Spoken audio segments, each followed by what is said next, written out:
They say some betrayals come in whispers, not screams. And mine? It started with a question, just one. Simple, soft, spoken across a quiet dinner table like he was asking if I'd passed the salt. But it split something open in me. A part one didn't even know I'd been guarding. I still remember what the room smelled like that evening. That mix of garlic from the pasta and the faint scent of fabric softener from the laundry I hadn't folded yet. The kids were already asleep upstairs, thank God. Because what he said next wasn't meant for their ears. And honestly, I don't know if it was ever meant for mine. It's been 3 years. 3 long, quiet years. And I still hear his voice, asking me to do something that, at the time, felt harmless. Reasonable, even. But now it's the echo I can't shake when I'm lying awake at 2 a.m., staring at the ceiling, wondering if I lost myself that night, or if I was already gone, and his question just uncovered the truth I'd buried. He didn't raise his voice. He didn't cry. There was no fight, no slamming of doors. Just that one question. One that looked me in the eye and peeled something raw and trembling right out of my chest. Funny how that's how some stories begin. Not with fireworks or fury, but with the quiet click of a fork against a plate. A glance that lingers a little too long. A silence that hums with things we're too scared to say out loud. And I want to tell you everything. Not just the facts.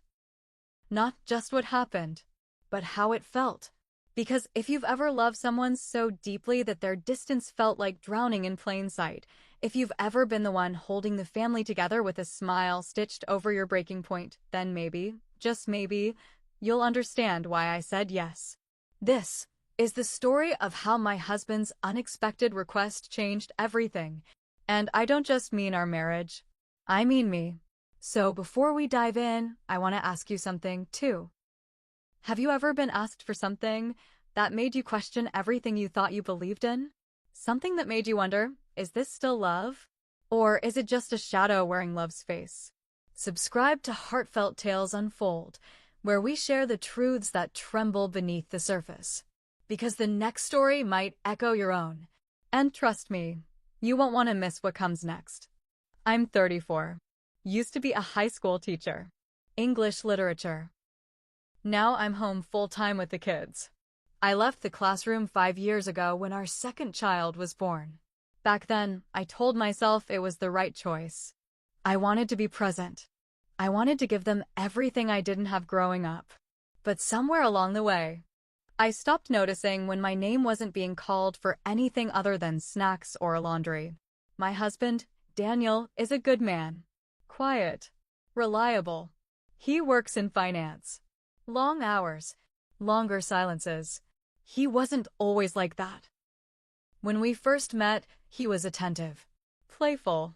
He remembered little things, how I liked my coffee, how I tapped my fingers when I was nervous. But now, he barely notices when I walk into the room. We live in a comfortable home just outside the city. 3 bedrooms, a fenced-in yard, toys scattered across every corner. It looks perfect from the outside. It even felt perfect once. But slowly, quietly, something started slipping. At first, it was just the silence between us that grew louder. Then it was the dinners eaten across from each other, but never really together. The missed anniversaries that came with tired apologies or none at all. The way he looked at me, but didn't see me. Like I'd become background noise in my own marriage. We have 2 children, Emma and Liam, 8 and 5. They're my joy and my exhaustion. Most days, I'm running on autopilot, school drop-offs, dishes, spilled juice, laundry, homework, bedtime battles. And somehow, in the middle of all that, I disappeared. I used to write poetry, short stories, just for myself. But now my notebooks stay in a drawer I never open. My world shrank to routines, responsibilities, and a man who sleeps next to me but feels miles away. There were nights I'd lie in bed, staring at the ceiling, wondering, when did we stop talking? When did I start asking for less just to keep the peace? When did love become something we just performed for the kids? I tried to fix it. Date nights, conversations, even counseling. But Daniel always had a way of brushing things off. I'm just tired. Work's been crazy. It's not a big deal. But it was. To me, it was everything. And the lonelier I felt, the more I began to resent him for not noticing, for not reaching for me, for not fighting for us. There were mornings I'd catch my reflection and barely recognize the woman staring back. Hair tied up, dark circles under my eyes, moving through the day like a ghost in her own home. I wasn't unhappy. Not completely. But I wasn't alive either. I was surviving. Smiling for the kids. Keeping things afloat. Pretending like the ache inside me was just part of motherhood. But deep down, I was starving. For touch. For connection. For someone to see me again. And then came that night, when Daniel looked up from his plate and asked me something that shattered the silence in a way I wasn't prepared for. That night was like any other. Spaghetti. Garlic bread. The kids were upstairs, finally quiet after a long day. The dishwasher hummed in the background. Daniel sat across from me, scrolling through his phone between bites. I was talking about Emma's school project, about Liam's cough, about the dog chewing through another pair of shoes. He wasn't really listening, but I was used to that. And then, out of nowhere, he set his fork down, looked up, and said, "What if we paused this marriage? Just for a while." I froze. I didn't understand. I thought maybe I misheard him. I blinked, tilted my head. "What?" I asked, trying to laugh like it was a joke. But he didn't smile. He didn't flinch. "Not forever," he said. "Just a reset. A break. So we can figure ourselves out." My chest tightened. I stared at him, waiting for the punchline that never came. A pause? A reset? Was this a business deal? A contract? This was our marriage. I asked him what he meant. He said he felt lost. Like he didn't know who he was anymore. Like we were going through the motions. Like he needed space. Space? I wanted to scream. I've been suffocating for years and he needed space? He said it wasn't about anyone else. He just needed time. Time to think. Time to feel. Time to breathe. And what was I supposed to do in that time? Keep the kids fed? Smile at the neighbors? Tell our daughter that daddy's figuring himself out while I crumble quietly in the kitchen. He kept talking. About clarity, about healing, about how maybe we'd come back stronger. But all I heard was "you're not enough." All I felt was rejected. Discarded. I nodded. I listened. But inside, I was unraveling. He called it a reset. But to me, it sounded like an escape hatch. An exit strategy. A quiet goodbye, wrapped in the illusion of possibility. And I couldn't help but wonder. Had he already left me long before he said it out loud? Was this just him finally catching up with what he'd already done in his heart? The food on my plate went cold. So did I. He reached for my hand at the end of it all. I let him.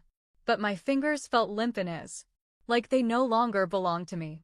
Like I was watching my own life through a fogged-up window. And in that moment, something inside me shifted. Not out of spite. Not even out of anger. But out of grief. I looked at him and realized I didn't know this man anymore. And maybe he didn't know me either.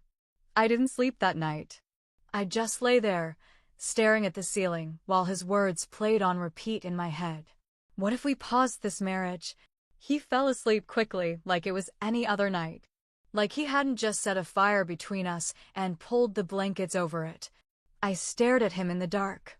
At the man I built my life with. The man I had children with. The man who once whispered promises into my skin. And all I could think was I not enough? Had I missed the signs? Was there someone else?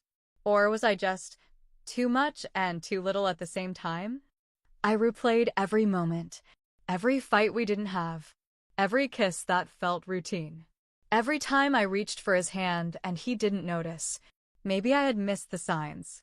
Maybe this had been building for years, and I was too busy folding laundry and cleaning up spilled juice to see the cracks forming beneath us. The next morning, I made the kids breakfast like nothing was wrong. Poured orange juice, buttered toast, smiled when I kissed their foreheads, but inside I was unraveling. Quietly, carefully, so no one would notice. I told myself maybe this is what he needs. Maybe if I give him space, he'll come back clearer. Kinder. More certain. But part of me, the part that used to fight, wanted to scream. What about me? When do I get a break from holding everything together? I started journaling again. Late at night, when the kids were asleep and the silence in the house felt too loud to bear. Pages filled with questions I couldn't ask him. Thoughts I couldn't say out loud. Words like invisible and angry and lost. I didn't tell anyone.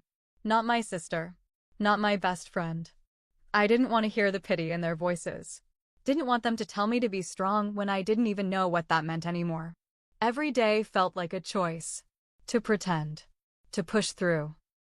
To be the mother, the wife, the woman who didn't fall apart even when everything inside her already had.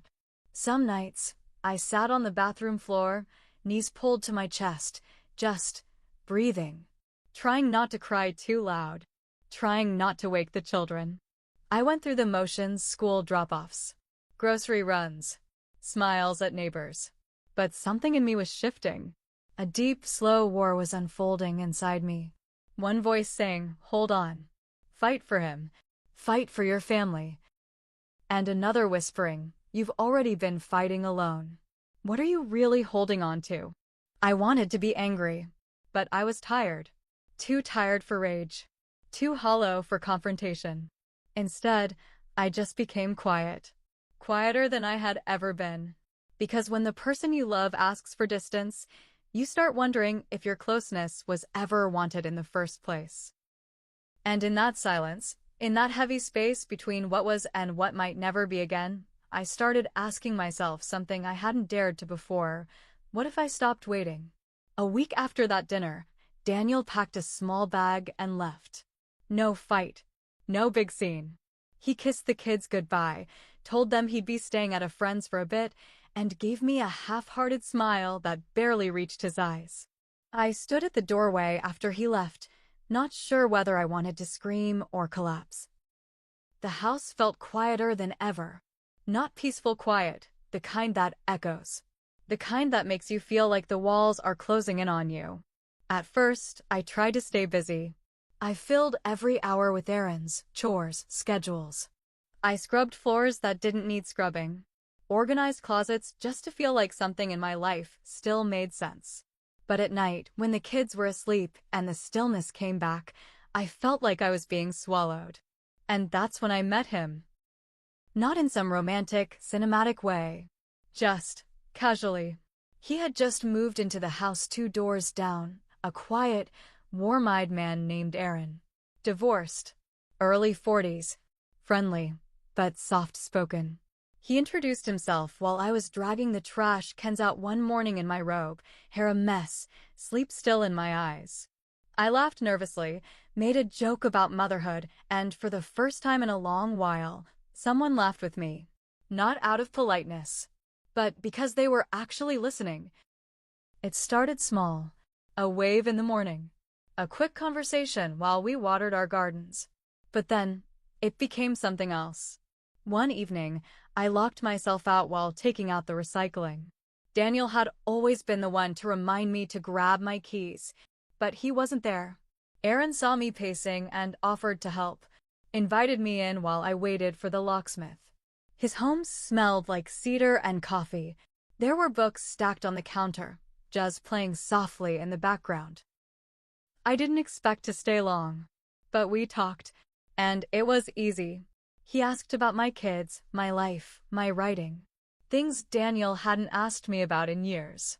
He noticed my hair was shorter. Said it looked nice. Not in a flirty way, just honest. And God, it caught me off guard how much that meant. I went back to my house that night and stood in front of the bathroom mirror for a long time, touching my hair, looking at myself, wondering why I felt seen by a man who barely knew me, and invisible to the one who knew everything. It didn't turn into anything right away, but the conversations continued. At the mailbox, on my porch, over coffee when the kids were at school. Harmless, comforting, but it didn't stay that way. There was a night, rain falling, wind shaking the windows, and I couldn't sleep. I went out onto the porch, wrapped in a blanket, and there he was on his own porch, mirroring me. He waved. I waved back. He walked over. We talked for hours. About heartbreak. Loneliness. How easy it is to lose yourself in the roles you play. He told me I looked tired.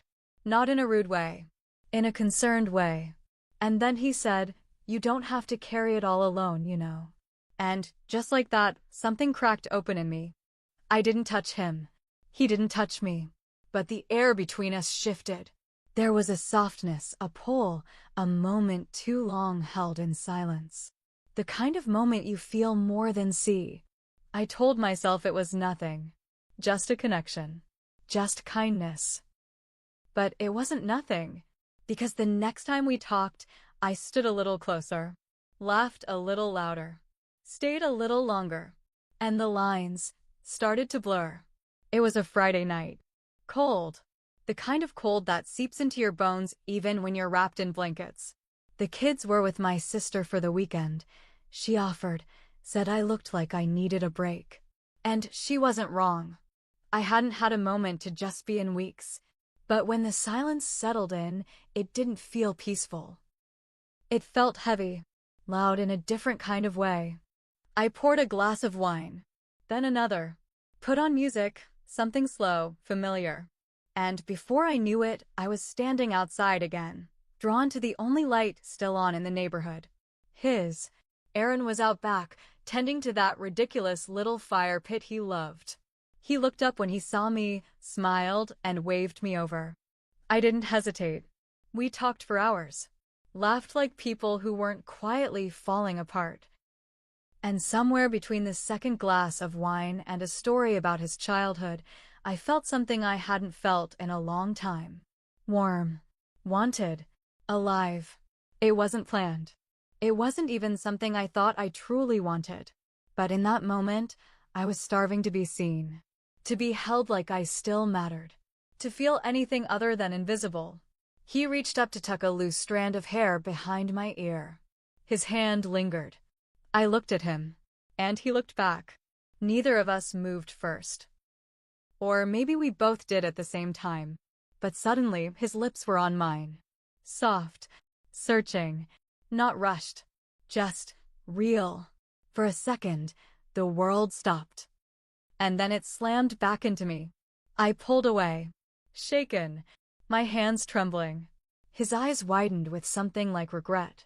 He whispered, "I'm sorry." But I wasn't sure who he was saying it to, me or himself. I couldn't speak. Couldn't breathe.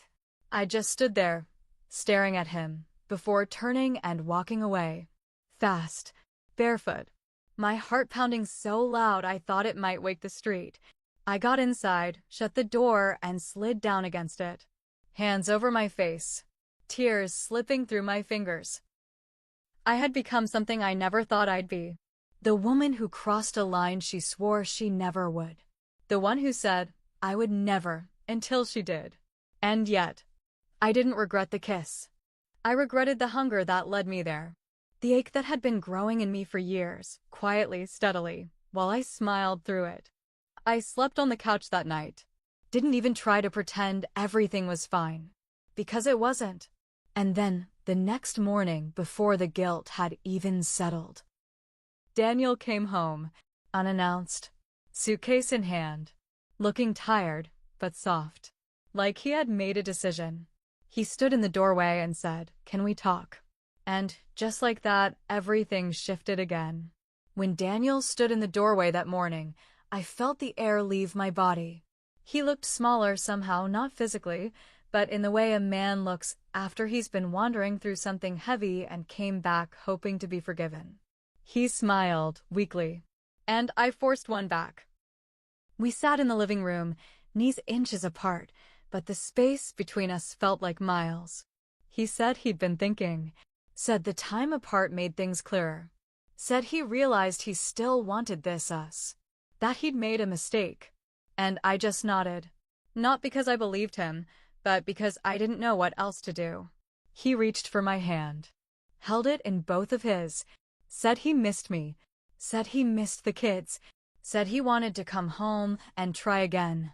And all I could think was, why now? Why now, after I've already fallen?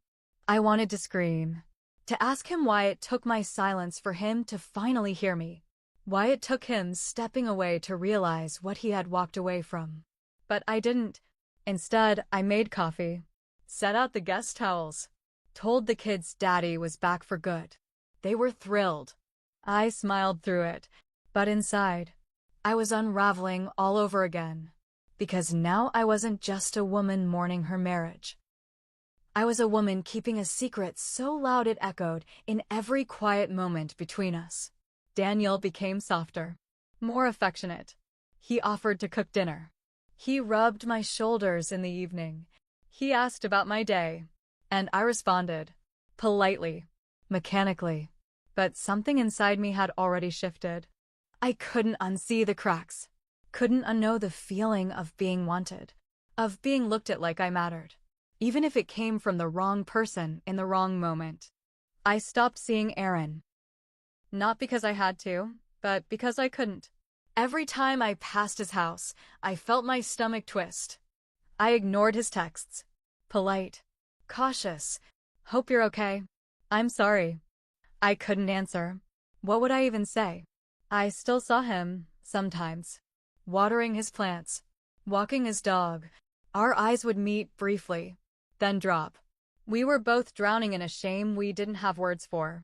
Two people who had crossed a line and could never quite find the way back to before. At night, Daniel would touch my waist in bed, and I'd flinch just slightly. He didn't notice. Or maybe he pretended not to. I laughed at his jokes. I packed his lunch. I said I loved him. And in some strange, twisted way, I did. But not like before. Because now, every moment felt like I was playing a part one didn't audition for. Smiling on cue, keeping the story clean. And deep down, I knew it was only a matter of time before something gave out. I couldn't stop thinking about it. That kiss. The way it pulled something out of me I didn't even know I was still holding on to. The way it reminded me, just for a moment, what it felt like to be alive. But in the days that followed, I found myself choking on silence. I kept asking myself, was it wrong? Was I wrong for needing something my husband couldn't give me? Did I cheat? Or was I just a woman abandoned in plain sight, who happened to fall into the arms of someone who saw her when it felt like no one else did? Every night, after the kids were asleep and Daniel was brushing his teeth, I'd sit at the edge of the bed and wonder if he'd be able to look at me the same if he knew what I'd done. I wasn't proud. I wasn't blameless. But I wasn't the only one who had let go. It just looked different when I did it. He had walked away with a suitcase. I had walked into a moment I couldn't take back, and now we were back under the same roof. Playing the roles of husband and wife, pretending the pause never happened, pretending I hadn't stepped outside the lines while he was gone. But I carried it with me. In every glance, every meal, every touch that didn't feel quite real anymore. Guilt became a second skin. Thin and itchy. Always there. I wore it when I helped Emma with her homework. When I folded Daniel's shirts. When I smiled in the mirror and didn't recognize the woman smiling back. Some nights I'd lie awake, watching the ceiling fan spin in slow, lazy circles, and whisper the truth to myself. It happened. It meant something, and I can't take it back. But then I'd hear Liam stir in his room, or feel Daniel's hand reach for mine in the dark, and the fear would flood in all over again. Fear of ruining what was left. Fear of breaking my children's hearts. Fear of saying the words out loud and watching everything shatter around me. I kept asking myself, was I the villain? Or just a woman trying to survive in the wreckage of something that once looked like love? I didn't want to hurt anyone. Not really. Not even Daniel. But I was already hurting. And hiding it felt like swallowing glass, sharp and burning, but impossible to spit out. There was a moment, just one, when I stood in the kitchen, the late sun pouring through the window, Daniel humming to himself while he chopped vegetables, and I felt it again. That ache. That knowing. The memory of Aaron's eyes, soft and apologetic. The fire pit. The way my heart had finally beat like it remembered how. And I asked myself the question I'd been too scared to say out loud. Should I tell him? Should I destroy the fragile piece we'd rebuilt? Should I risk becoming the villain in a story where I'd spent so long feeling like the ghost? And I still don't know the answer. Because sometimes the truth feels heavier than the lie. Have you ever been asked for something that made you question everything you thought you believed in? Something that didn't sound dangerous at first, that even felt fair, reasonable, until you realized it asked more of you than you had left to give? Because I keep replaying that moment. The dinner. The question. The silence that followed. And I wonder, was I wrong for saying yes to his request? Or was I just human? Just a woman trying to stay afloat in a life that kept asking her to carry more than she could hold. A woman who, for one brief moment, reached for something warm in a world that had gone cold. I'm not looking for judgment. I've already lived with enough of that in my own head. What I need is to know I'm not the only one. If you've ever stood at a crossroads between loyalty and loneliness, between duty and desire, then tell me. Please, tell me your story. Tell me your truth. Because silence is heavy. And I've carried mine long enough. Leave a comment below. I read everyone. If this story touched something in you, subscribe to Heartfelt Tales Unfold, where we share the stories that live between silence and survival. Tap the bell. The next one might echo a piece of your own.